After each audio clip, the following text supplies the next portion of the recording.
Good evening, my name is Bradford Kelly, and tonight I'm going to give you the presentation on cyber crimes.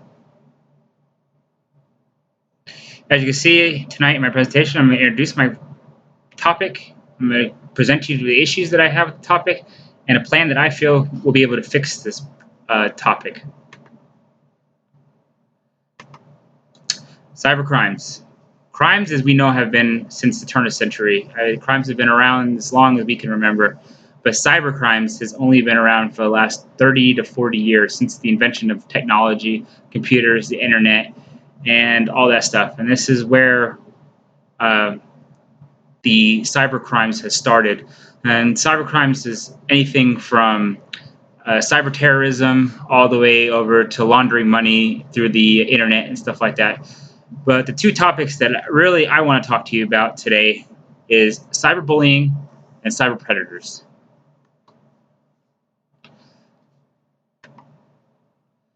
Cyber crimes. Cyber predators have been around, like I said, since the start of the century, since the start of technology. And cyber predators normally prey on the preteens, teenagers, and young adults, the people that are extremely vulnerable, that are very naive. They locate their prey, if that's what you want to call it, in chat rooms, on social media, or any kind of group type activities that are out there. They make it seem like they're somebody that are the same age as the victim, and they get to know the victim. They talk to them. They send pictures, not pictures of themselves, but pictures of somebody younger who seems to be that age group that they're speaking with. And when they do that, they then set up time to meet with that person, and then that's when they take advantage of the person.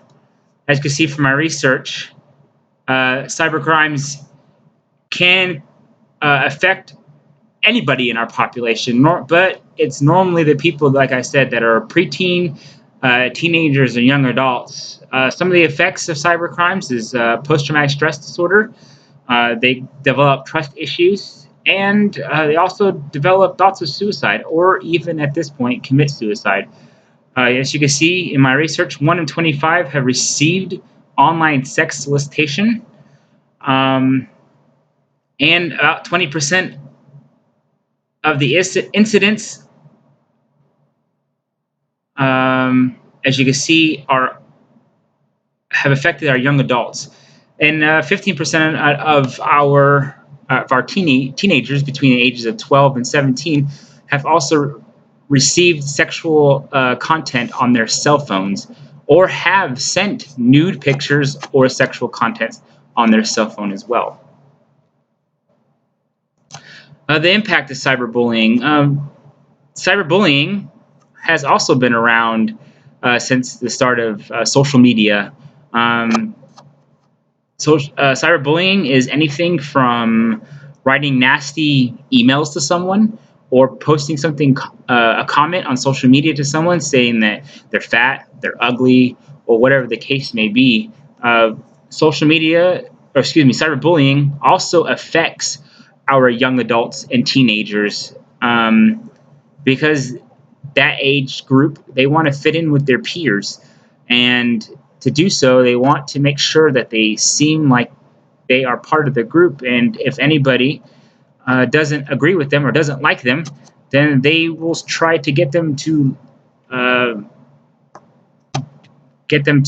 become isolated or become part of the outcast.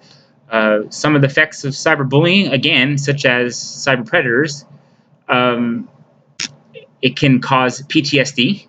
It causes trust issues and also thoughts of suicide. As you can see from my research, 10 to 40% of our youth have experienced some type of cyberbullying in their lifetime. 81% of the bullies do it because they think it's funny. They think that making fun of someone or writing nasty emails or posts on social media is funny, and they really don't think about the consequences that affect the person that they're doing this to.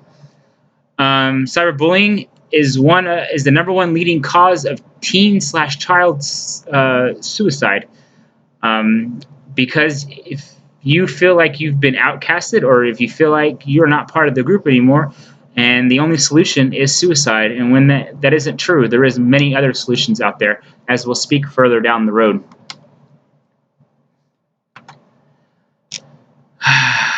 My prediction, well, right now as it stands, I feel that with the proper education on cyberbullying and cyber predators, we can reduce the effects dramatically on our teens and young adults.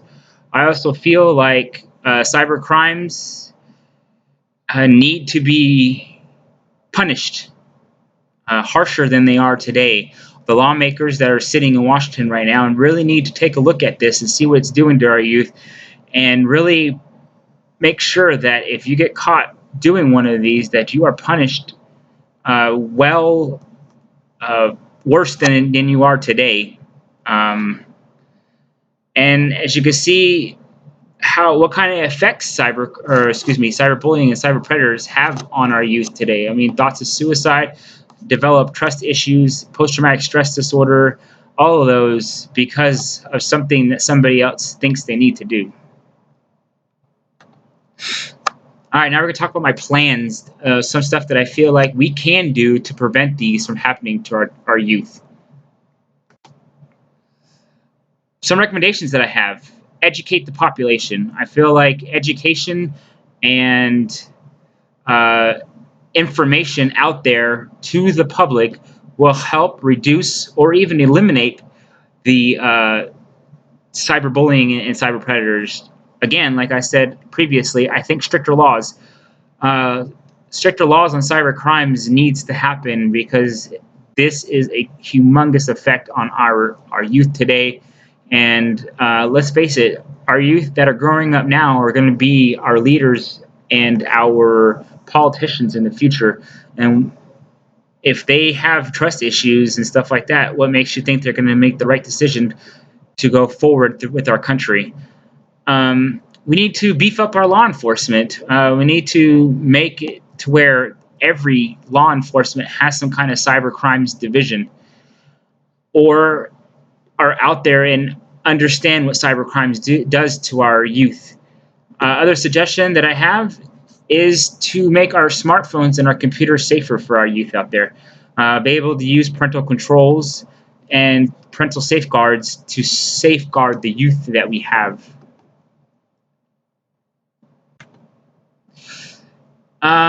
The way we implement this: schools and law enforcement should hold seminars for parents and students.